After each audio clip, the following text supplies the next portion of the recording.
Hello, hello, hello, and welcome back to the English Journey. I am so happy you are here with us today. But before we dive in, I want to ask you something very personal, and I really want you to think about this honestly. Have you ever been sitting in a meeting at work and someone asks a question and you actually know the answer? You know it, it is right there in your mind, but you stay completely quiet because you are suddenly terrified that if you open your mouth, you might make a grammar mistake or choose the wrong word or say something that sounds confusing, and everyone in that room will notice. Have you ever felt that? That silence that comes not from not knowing, but from not feeling safe enough to speak. Oh, that feeling. That is one of the most specific and uncomfortable feelings in the entire professional world. And I want you to know right now, you are not alone in that. Not even close. I have been there more times than I am comfortable admitting, and we are going to talk all about it today, because that is exactly what this episode is built around. Welcome to the English Journey. I'm Abel, sitting here as always with the brilliant and incredibly warm Anna, and today we are going all in on one of the most requested topics our community has ever asked us about: how to speak better at work. Yes, and I love that we are doing this episode because this is not just about English. This is about confidence, structure, and giving yourself the tools to walk into any professional situation: a team meeting, a one-on-one with your manager, a big Zoom call with 30 faces staring at you, and feeling like you belong there. Because you do belong there. You absolutely do. So today, Abel and I have designed something really special. We're going to teach you what I like to call the three-zone workplace framework. And I promise you, by the time this episode is done, you will have real, usable, natural-sounding phrases that you can take straight into your job tomorrow morning. And we are not just going to talk at you today, we are going to practice together out loud, because that is how language actually sticks. So if you are at home, on the bus, walking your dog, wherever you are right now, I want you to get ready to open your mouth and speak with us. Do not be shy. Nobody can hear you except yourself, and that is the safest place to practice there is. Exactly. All right, let's start with zone one. And I want to paint a picture for you first. Imagine you're playing soccer with your team. Someone passes you the ball. You don't hold it for 20 seconds while you decide what to do. You look up, you see your teammate, and you pass it cleanly and clearly in the right direction. That's exactly how good workplace communication works. When your manager or a colleague asks you something, or when it's your turn to speak, your job is to pass the information cleanly, directly, and in a way that's easy for the other person to catch. No confusion, no rambling. Clean and clear. That's the whole philosophy behind this framework. I really love that analogy because it takes away all the pressure. You're not trying to give a TED talk, you're just passing the ball. Clean, direct, easy to catch. Exactly. So zone one is what I call the update. This is the zone you use when someone asks you about the status of your work. Maybe your manager stops by your desk, or they unmute themselves on a Zoom call and ask, "Hey, where are we with that project?" And this is the moment where so many people freeze because they have so much to say but don't know how to organize it quickly. The key to zone one is that you lead with where things stand right now, and then you follow with what's coming next. That's the structure: present situation, then next step. And the phrases that Anna has built for this zone are genuinely going to change how professional you sound. Say them, Anna. So the first phrase for zone one is this: I am currently focusing my attention on, and then you fill in the task. For example, I'm currently focusing my attention on finishing the client report, and I expect to have the first draft ready by Thursday. That one sentence tells your manager exactly where you are, what you're doing, and when they can expect a result. That's a complete, confident update in one breath. Let's practice that right now. I want you to say this with me, nice and slowly. I am currently focusing my attention on. Go ahead and say it out loud. I am currently focusing my attention on. Beautiful. Say it one more time, and this time, add something from your own job at the end, whatever it is you're actually working on this week. I am currently focusing my attention on. Great work. That's zone one living in your mouth now. The second phrase for Zone 1 is equally powerful, and this one works especially well in written updates or at the start of a meeting report. It goes like this: as it stands right now, we have completed, and then you name what your team has finished. So, for example, as it stands right now, we have completed the initial research phase, and we're moving into the design stage next week. This phrase signals that you've been paying attention, you know exactly where the project is, and you're on top of things.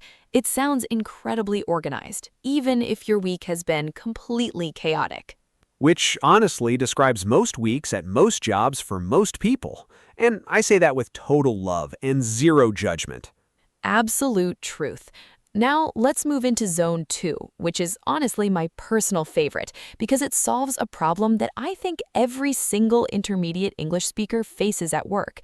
Zone 2 is called the bridge. And here's the situation. You're in a meeting, people are talking, ideas are being shared, and you have something valuable to add, a point, an idea, a correction, a question, but you don't know how to enter the conversation without interrupting or sounding rude or talking over someone. So what do? You stay silent, and then the meeting ends and you walk back to your desk thinking, I should have said that.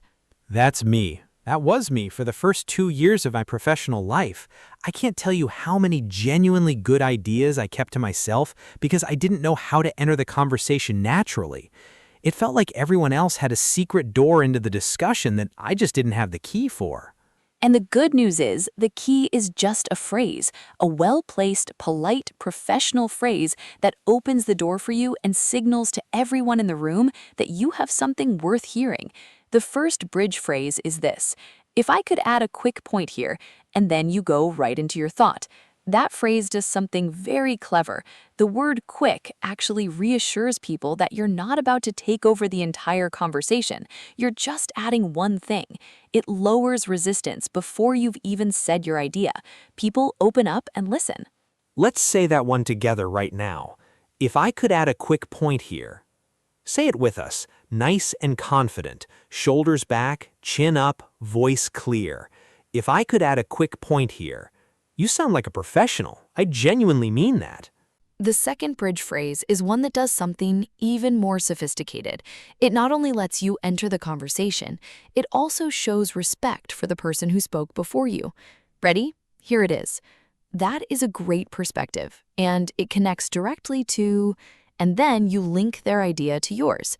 So imagine someone on your team says, I think we need to slow down the launch timeline. And you respond with, that is a great perspective, and it connects directly to the feedback we received from the client last week, which actually suggests the same thing. You have just validated your colleague, entered the conversation gracefully, and added something relevant. That is 3 professional wins in one sentence. 3 wins in one sentence. Write that down if you can, or rewind and listen again. That is the kind of phrase that makes people think, wow, they are really sharp. And the beautiful thing is, you do not need to be a native speaker to sound that sharp. You just need the structure. Exactly. Now let us talk about Zone 3. And this one is deeply important because I think there's a very common fear hiding behind it. Zone 3 is called the clarification, and it's for those moments when your manager or a colleague gives you an instruction or task, and you're not completely sure you understood it correctly. Maybe they spoke quickly. Maybe they used terms you don't know. Maybe the instructions were a little vague. And the fear, the very specific, very real fear, is that if you ask for clarification, people will think you weren't listening or that you're not smart enough or not experienced enough. So you nod and smile and walk away, hoping it will somehow become clear later. And then it doesn't become clear later, and you spend 3 hours doing the task the wrong way, and then you have to redo everything. I've lived this experience multiple times. It's not a great feeling. Not a great feeling at all. And here's what I want you to really hear right now. Asking for clarification is not a sign of weakness. It's a sign of professionalism. The most experienced, most respected professionals in every industry ask clarifying questions all the time because they know that a few seconds of clarification saves hours of mistakes. So let's give you the language to do this confidently and safely. Yes, please. Give us the phrases, Anna. The first clarification phrase is this: just so we're completely aligned, could you clarify? And then your specific question. For example, just so we're completely aligned, could you clarify whether the deadline you mentioned is for the full document or just the first section? That phrase, just so we're completely aligned, is doing something very strategic. It frames your question as being about mutual understanding, not about your personal confusion. You're saying, essentially, I want to make sure we're both on the same page, which sounds collaborative rather than lost. That phrase is gold for office peace, absolute gold. Let's practice saying it together right now. Relax your shoulders, take a breath, and repeat it out loud with me, just so we are completely aligned. Go ahead. Just so we are completely aligned. Incredible job. Let's do it one more time to really build that workplace confidence. Just so we are completely aligned. Perfect. Keep that phrase somewhere close to the front of your mind. And the second clarification phrase is this one. To make sure I have the full picture, do you mean, and then you repeat back what you understood to check if it's correct. So, for example, to make sure I have the full picture, do you mean you would like me to send the report directly to the client, or should I send it to you first for review? This technique is called checking comprehension, and it's one of the most powerful communication tools that exists in professional settings. When you repeat back your understanding of the task, you give the other person the chance to confirm or correct, and you both leave the conversation with absolute clarity. I genuinely wish someone had taught me these 3 zones on my very first day at work. I think about how many stressful moments could have been completely avoided. But that's why we're here now, right? For you, so that you have these tools ready. Exactly. And you're already doing the hard work by being here and listening and practicing. That genuinely matters. Okay, now let's move into the part of our episode that our community has told us they love the most, and that is our word tour. We're going to slow everything down and go through 10 key words and phrases from today's episode, one by one. Anna will explain what each one means in simple, clear English, and then I'll give you a real-life office example for each one, and we'll invite you to say it out loud one final time to lock it in. I love the word tour. It's like a warm down after a workout. Your brain has been working hard and now we just settle in and let everything land properly. Perfect way to describe it. Let's start with our first word, aligned. When two people are aligned at work, it means they have the same understanding of a goal, a plan, or an expectation. Being aligned means you're moving in the same direction together. If two people are not aligned, there will be confusion, mistakes, and frustration. So alignment at work is genuinely valuable. A simple office example. Your manager sends you an email saying, "Let's get aligned on the project goals before we start." That means they want to sit down with you and make sure you both understand the same thing. Say it with me one time. Aligned. Beautiful. Our second word is clarify. To clarify means to make something clearer and easier to understand. When you ask someone to clarify, you're asking them to explain something again or in more detail so that there's no confusion. This word is incredibly professional and always received positively in a work environment. Office example. Your team lead says, "Could you clarify what you mean by the end of the week? Do you mean Friday afternoon or Friday morning?" One small clarification like that can save an entire project from going in the wrong direction. Say it with us. Clarify. Lovely. Third word, perspective. A perspective is a particular way of thinking about or viewing a situation. Everyone at work brings a different perspective based on their experience, their role, and their knowledge. When you acknowledge someone else's perspective, you show that you value their way of seeing things, which builds trust and professional respect. Office example. In a meeting, you might say, "I appreciate your perspective on this. It helps me understand the challenge from the customer side." That one sentence makes your colleague feel heard and valued. And in the workplace, making people feel valued is incredibly powerful. Say it out loud. Perspective. Wonderful. Our fourth phrase is full picture. When you have the full picture of something, you have all the information, all the context, and all the details you need to fully understand a situation or a task. Without the full picture, you might make decisions based on incomplete information, which can lead to mistakes. Office example. Before I move forward with this, I want to make sure I have the full picture. Can you walk me through the background of this project? That question shows you're thoughtful and thorough. Say it with me. Full picture. Yes, excellent. Fifth phrase, focus attention on. When you focus your attention on something at work, you are directing your effort and your energy toward that specific task or goal. This phrase signals to your colleagues or manager that you are being deliberate and intentional about how you are using your time. Office example. This week, I'm going to focus my attention on completing the budget analysis so it is ready for the Friday review. Clear, confident, professional. Say it with us. Focus attention on. Great job. Sixth phrase, as it stands. This phrase means in the current situation, at this particular moment in time. You use it to describe the present state of something before anything changes.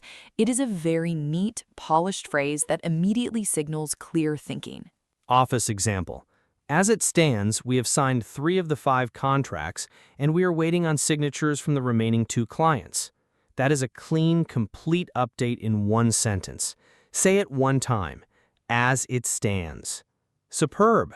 Seventh phrase, touch base.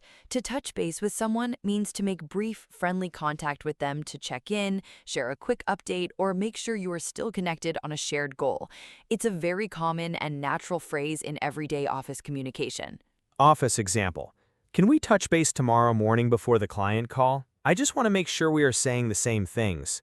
So easy, so casual, so professional. Say it with me. Touch base. Love it. Eighth phrase, action item. An action item is a specific task that has been identified during a meeting or a discussion and assigned to a person with a clear expectation for when it will be completed. Meetings at work very often produce action items, meaning things that actually need to get done as a result of the conversation. Office example. So the action items from today's meeting are Abel will send the revised timeline by Wednesday, and Anna will confirm the budget with the finance team by Thursday. Specific, clear, and accountable. Say it with us. Action item. Perfect. Our ninth word is input. Your input means your ideas, your opinions, your feedback, or your contribution to a discussion or decision. When someone asks for your input, they genuinely want to know what you think. Your input has value. Your voice at the table matters. Office example. I would really love your input on this proposal before I send it to the client. Do you have 10 minutes to take a look? That is such a respectful and collaborative thing to say to a colleague. Say it with me. Input. Excellent. And our 10th and final phrase for today's word tour is bring up a point. To bring up a point means to introduce an idea, a concern, or a piece of information into a conversation. This phrase is perfect for zone 2, the bridge zone, because it gives you a natural and polite way to enter a discussion with something meaningful to add. Office example. I would like to bring up a point about the delivery timeline that I think is worth discussing before we finalize anything. Calm, professional, confident. Everyone in that room is going to listen. Say it one last time with all of us. Bring up a point. Absolutely wonderful. You have just completed the full word tour. Give yourself a real moment to feel proud of that. Okay, and now we have arrived at the part of the episode that I genuinely look forward to every single time, because this is where I get to speak directly to you, personally, not just as a listener, as someone who is doing something genuinely brave. Learning a language for your professional life is not easy. It requires courage every single day. It means being willing to feel uncomfortable, to try something new, to open your mouth even when you're not sure if it will come out perfectly. And you're doing that right now, today. And I think that deserves to be said clearly. I am proud of you. I echo that 100%. And I want to leave you with one thought as you head back into your work week. Speaking confidently at work is not about having a perfect accent. It's not about never making a grammar mistake. It's not about sounding like a native speaker. It's about having a structure that holds you up when the nerves arrive.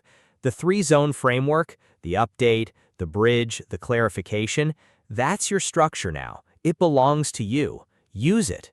And before we go, we have one small but important challenge for you.